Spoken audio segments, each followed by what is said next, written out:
Now we are going to learn how to subtract numbers using the same technique, jumping tens. Alright. So if I ask you what is 35 minus 12, what would your answer be?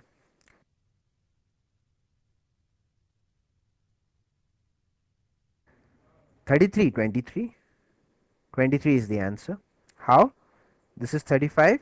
So 35 minus 2, isn't it, is 33, and then jumping down 10, isn't it? So it would be 23. So do this next one. What is 68 minus 14?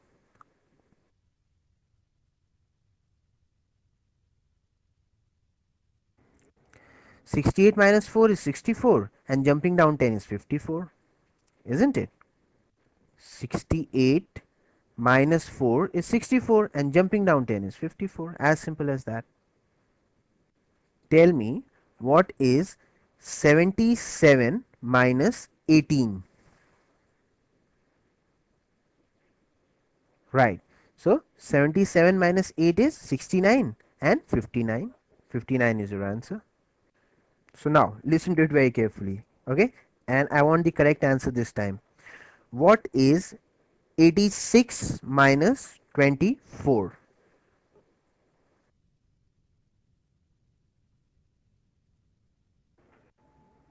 Yes, this time you got it. So 86 minus 4 is 82. 72, 62. 62 is the answer, isn't it? 86 minus 24. So 86 minus 4 is 82. Now jump down 10 twice. Okay, so 72, 62. 62 is your answer. With this technique, you can easily add or subtract numbers mentally, and that too very quickly, isn't it? Right. So just practice more examples. You will get better and better with this. Then I'll show you how to subtract 3-digit numbers. Alright, that is jumping up or down 100, isn't it? So far we have been jumping tens, but very soon we'll be jumping hundreds, then perhaps thousands, then 10,000. Sky is the limit. Alright, so we'll be doing all that. Now what is 92 minus 33?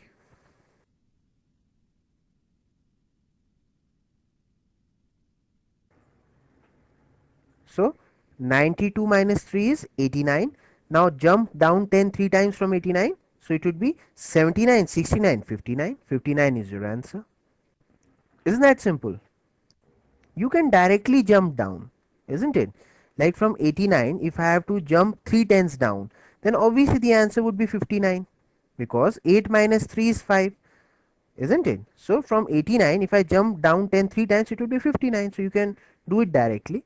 Even if you just count it like this, like 79, 69, 59, then also it's hardly going to take you any time, whichever way you prefer. But right, this technique will work every time.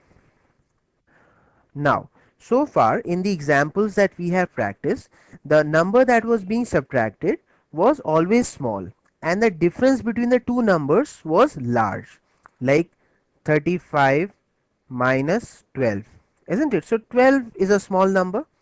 Like what was 86 minus 24, we did that. So again 24 is not that big a number, and the difference between the two numbers, that is the gap between 24 and 86, it is more. Or 94 minus 16, still the gap is substantial.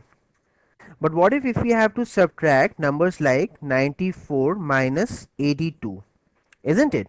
Now if you see, the number that is being subtracted is quite large, and the gap between these two numbers is not much.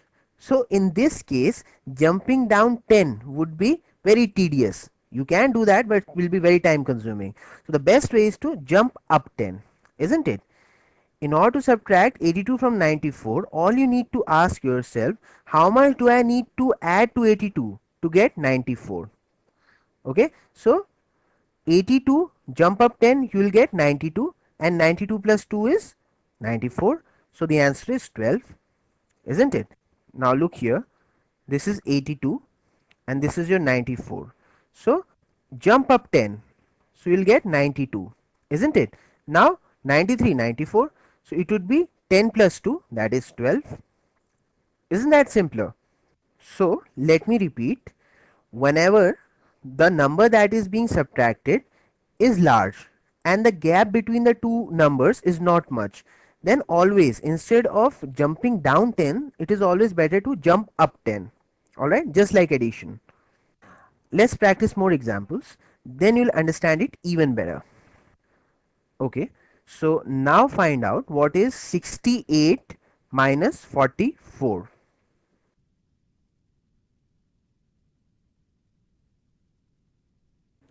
So from 44 you have to reach to 68. So how would you do that? Jump twice like a rabbit and it will take you to 64. So 20 and 64 plus 4 is 68. So 24 is the answer. Now what is 84 minus 61? So try it out.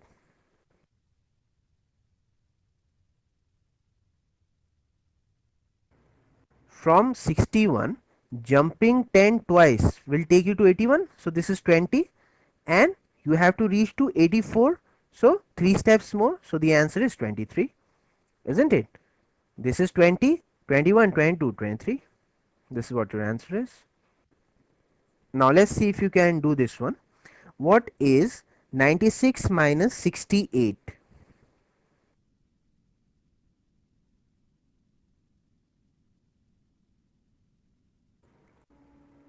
So you have to reach from 68 to 96. So jumping 3 times will take you to 98, isn't it? So this is 30. But you know that you have over jumped. You wanted to reach 96, but you have reached 98. By how much you have over jumped? 2. So subtract that 2 from 30, answer would be 28. Now let's try to subtract from 3 digit numbers. So if I ask you what is 136 minus 24, what would your answer be?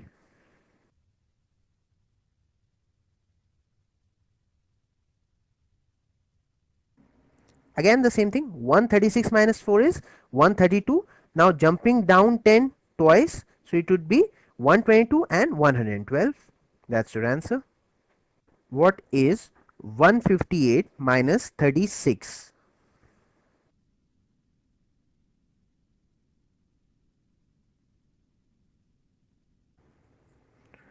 So 158 minus 6 is 152 and jumping down 10 thrice will take you to 122, isn't it? I have done it directly.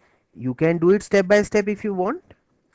158 minus 6 is 152, then 142, 132, 122. 122 is the answer. But since I know that 5 minus 3 is 2, so therefore from 152, when I jumped down 10 three times, I immediately said the answer is 122. Now using the same technique, we would be subtracting a 3 digit number from another 3 digit number. Only difference would be that instead of jumping up or down 10, we'll be jumping up or down 100, okay, and 10 if the need be. Alright, so if I ask you what is 364 minus 260, what would your answer be?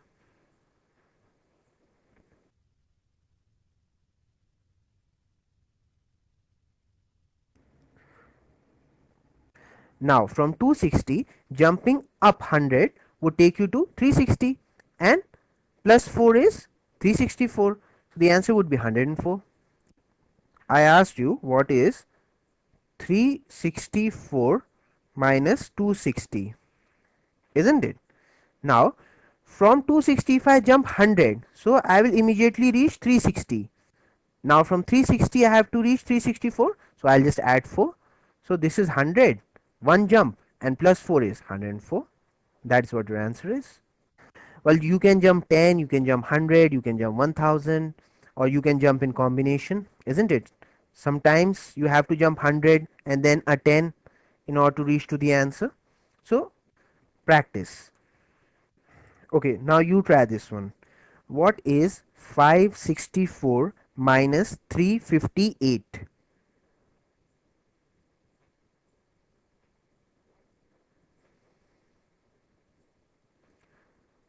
So from 358, jumping 100 twice will take you to 558, isn't it?